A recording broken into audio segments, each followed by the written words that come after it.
there is some good news, and that is that the Kings have a lead at halftime over Dallas. The bad news is the injury to Malik Monk, and we don't have any further word. But, I mean, the Kings aren't doing anything without Malik Monk. I mean, he's just been too darn valuable for this team. So you just got to pray and cross your fingers that his injury, it does not look as bad as it appeared.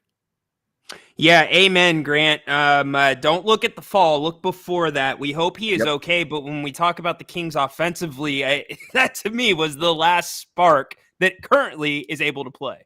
Yeah, by the way, your studio, is that's a nice look you got there, buddy. I like that.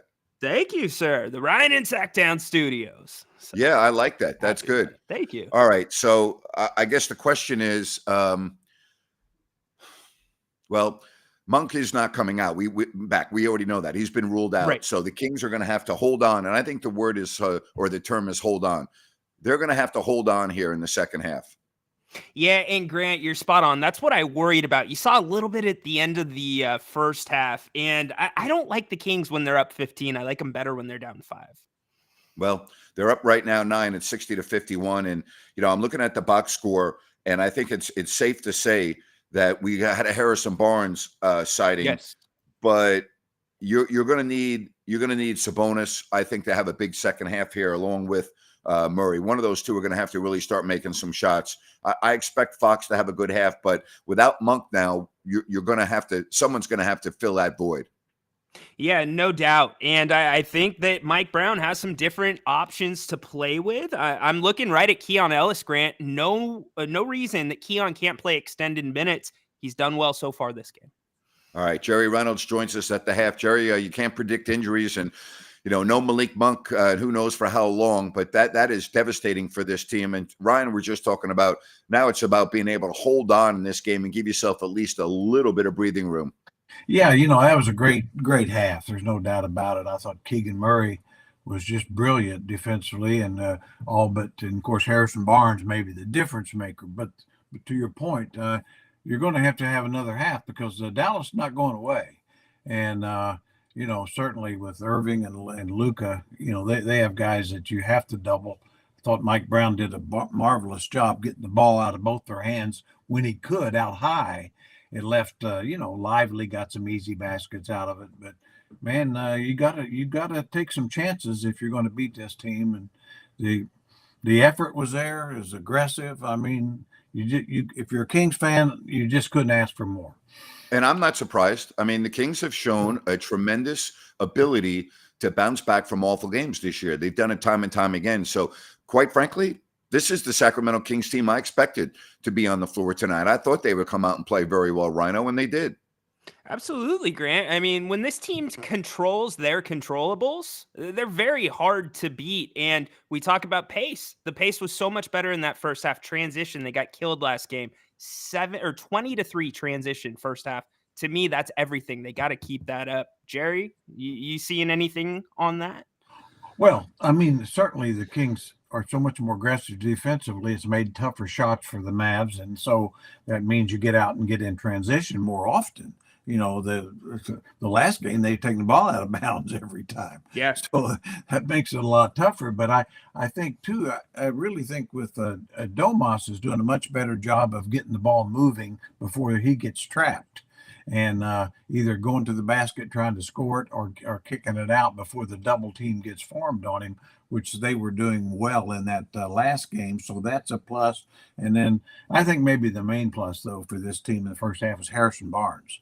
Yep. Harrison Barnes really provided the spark early and often, I thought, and going to the basket, really forcing Lively and Gafford to make plays on him. The other part of this now is if you don't get that type of half from Harrison Barnes or somebody else not named Fox or Sabonis, you're probably not going to win the game. You're probably going to be talking about a loss on the postgame because without that scoring punch, even though Monk's been struggling a little bit, but I mean, come on, without the ability to have him to come off the bench and, for lack of a better term, save you, Barnes is going to have to duplicate that. I don't see any other answer unless Murray can get his offense going. But Jerry made a good point. I mean, his defense has been so good. I don't know if we're going to see his offense in this second half, but Monk or somebody else not named Sabonis or Fox are going to have a big second half here.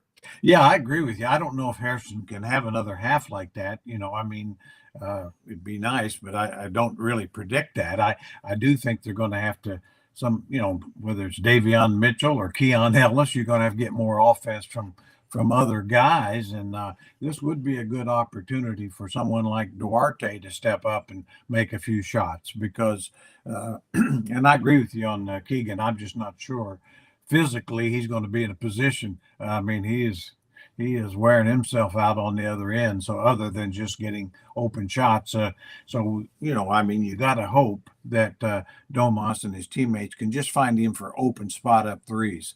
That's really, I think, what you can expect. All right. Checking in from overseas in Serbia. I want to get your take on this, Jerry. This kind of defense against Luka is wrong. You can't guard that slow guy with the double team. No need to waste the D like that. It opens Kyrie and the rest of them. I don't know how long they can lead. Well, it's a good point. I mean, I do think you want to send a double guy at him, but don't really try to force the trap because he's gonna make the decision. So just run a guy in that direction and then react because we've seen him split the doubles, and I think you really want to treat Kyrie the same way. But you've got to make them think about something other than one guy on you. Because they'll kill just one guy straight up. But yeah, I think Baki made a good point. I mean, if you send two guys and then they trap or it really intend to trap, it just really doesn't work against a guy like Luka. He's going to find open guys every time, if not split the trap himself. Jerry, there's reports in Grant too that Luka was shaken up before halftime, right at the end of the first half. He went over to the ref, pointed at his leg, kicked a chair on the Dallas bench, and headed to the locker room. So take it for what it is. Maybe he got hurt on that play with Malik or after sometime. Well, he could have. I mean, that was a pretty nasty spill. Obviously, Malik took the worst of it, but anytime you get four legs tangled up and hit hardwood, it's not a good thing. And I mean, Luka had a Achilles problem coming in. So, for the Kings, I don't wish anything ill will on Sure. Luka, but maybe a half off would be good for him.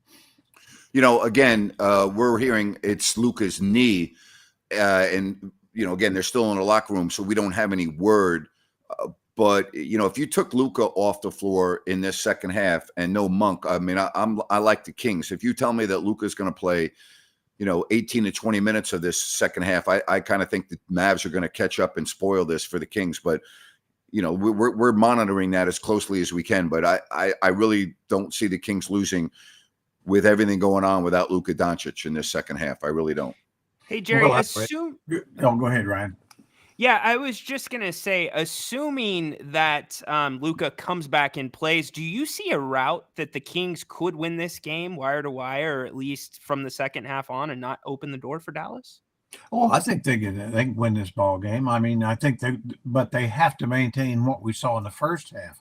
Just tremendous effort and pressure, really making it tough, at least for their stars to operate and really running the floor, wear them out. And I think, with you'll probably, as Grant mentioned, I mean, I don't think we can count on Harrison who I did, but we know Fox is capable of more. And Yes. And I think, I'd be surprised if he doesn't even have a bigger half.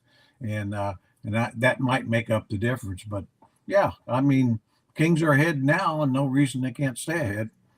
Don't forget about Keegan I'm Murray. I'm with you on Fox. Go ahead, Rhino. I was going to say, don't forget about Keegan Murray. He's been shooting the ball quietly pretty well the last 4 or 5 games. Yeah, you just need to get him more shots. I mean, I think that's the thing with Keegan. I think he's shooting well, and I think he can score for him.